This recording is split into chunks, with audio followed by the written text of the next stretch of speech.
Hi LEGO fans, it's Tuesday the 10th of December and we've finally reached double digits. Every day between now and Christmas Eve I'm going to be opening up every door on every LEGO advent calendar, including 41382 LEGO Friends, 60235 LEGO City, 75245 LEGO Star Wars, and 75964 LEGO Harry Potter. The quality of gifts we got behind door number 9 on every LEGO advent calendar were generally pretty good. Harry Potter was a notable exception and they earned 1 point for these Slytherin house flags. We've already had a set of Gryffindor flags and I'm not looking forward to receiving the other 2 sets. LEGO Friends came third, earning 2 points for this festive lamppost Christmas tree decoration. It was okay, but okay doesn't win the day, especially when you've got something like this from LEGO City. They came in second and earned 3 points for this festive snowman. In particular, I was really impressed by the top hat element and the red neckerchief. But it just couldn't compare with the gift we got from LEGO Star Wars. We got Old Man Luke from the Isle of Acto. Luke enjoyed a cookout with Chewbacca and earned 4 points for the LEGO Star Wars advent calendar. So as things stand, LEGO City is in last place with 18 points. Harry Potter is in third place with 22 points. LEGO Friends is second with 24. And Star Wars stepped up and took the lead with 25 points. That's a tiny margin and everything could change as we open up door number 10 on every LEGO advent calendar. Let's get on with it!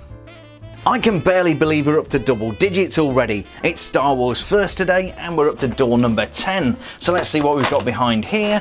And today we have, what is that? I have no idea. I'm going to look this up and try and figure it out and then we'll take a closer look. My knowledge of Star Wars beyond the original trilogy is patchy to say the least. Apparently this is a quad jumper and first appeared in Star Wars The Force Awakens. I've had to put it on a stand for filming so the white pieces you see at the back aren't included. Apparently these powerful little ships are useful for moving freight containers. The way this is put together is very unusual and I found it very tricky to build it from the instructions on the advent calendar. At the front we have intakes for the 4 powerful engines that power the quad jumper. In fact these take up pretty much all of the bulk of the ship. There is of course a flight deck which is recreated by this 1x2 transparent piece, and you can see the engines extending along the entire length of the ship. Presumably the flaps on top help with manoeuvrability, and that's probably why Rey and Finn plan to steal one of these to escape Jakku. It's an interesting little build, but the subject matter in my opinion is a bit obscure. It's going to be interesting to see how this stacks up against the other doors we've yet to open. Speaking of which, next up we have the LEGO Friends, and of course the door is in the opposite corner because why not? And today we're going to get, what is that? That is a pair of decorative stockings, I think. Anyway, we'll get those built and try and figure it out. Oh, those LEGO Friends do like to give us Christmas tree decorations with no string. Today's gift seems to be a pair of disproportionate Christmas stockings. I can't fault the colour scheme, it's perfectly festive with a combination of red and green. To add to the decoration we have a gold star which looks great against the green background. But what on earth is going on with the shape of this thing? It's like they've made a stocking out of an ankle sock. At the top you'll find a convenient place to tie a piece of string which was not supplied. It's very thoughtful that LEGO Friends gave us 2 of these, but as I was taught when I was growing up, 2 wrongs don't make a right. These just look odd and I can't see them scoring very highly today. LEGO City, over to you! Well, after that marginal disappointment, I'm hoping for something better behind door number 10 of the LEGO City advent calendar.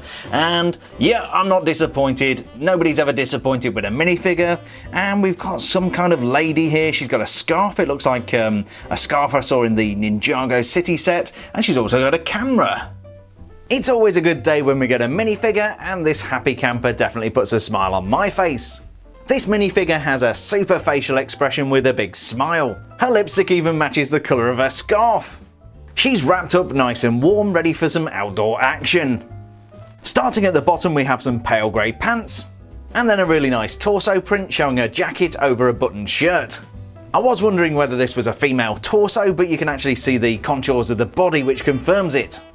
She's wearing this really nice orange scarf element which I've definitely seen Jay Walker from Ninjago wearing.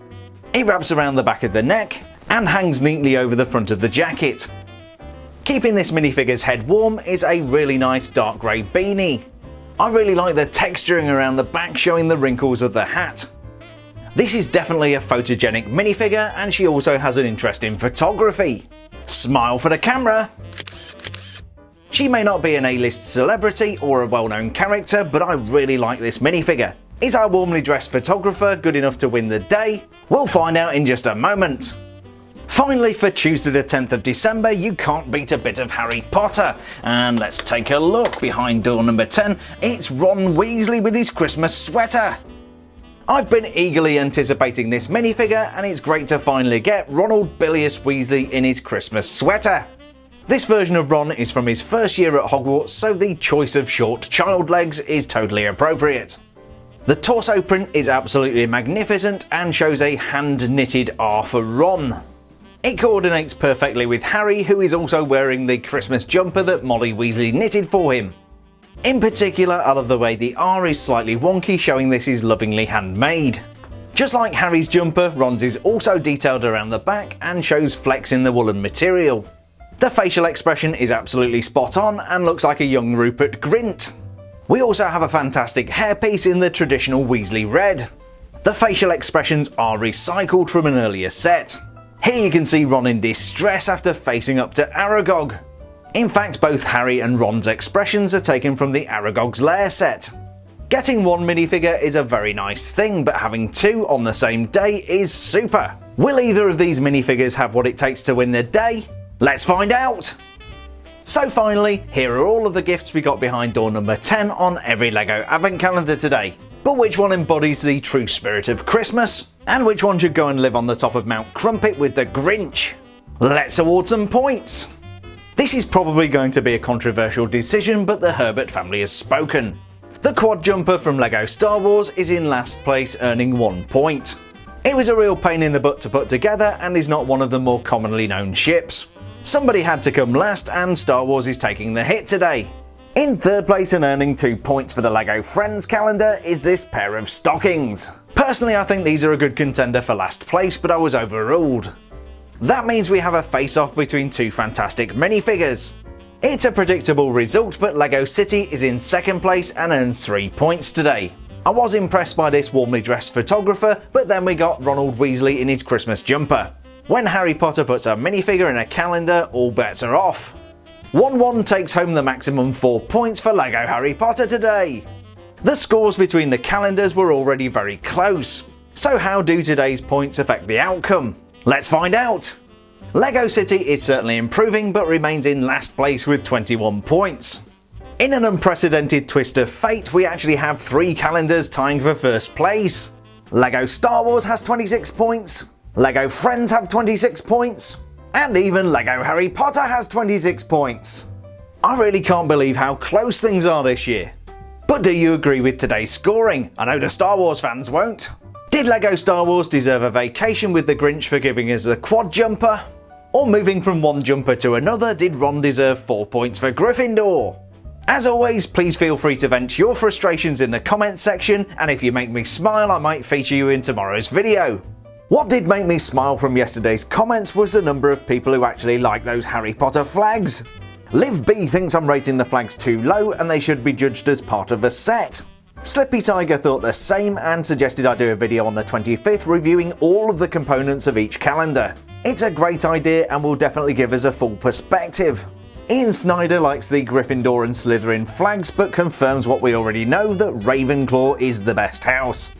Before we get off the subject of flags, Eldbrick and Oofman made very good points. Some of the flag colours we're getting in the Harry Potter calendar do seem to be unique. I agree that between the turkey and the different coloured flags we are getting some really nice elements from LEGO Harry Potter.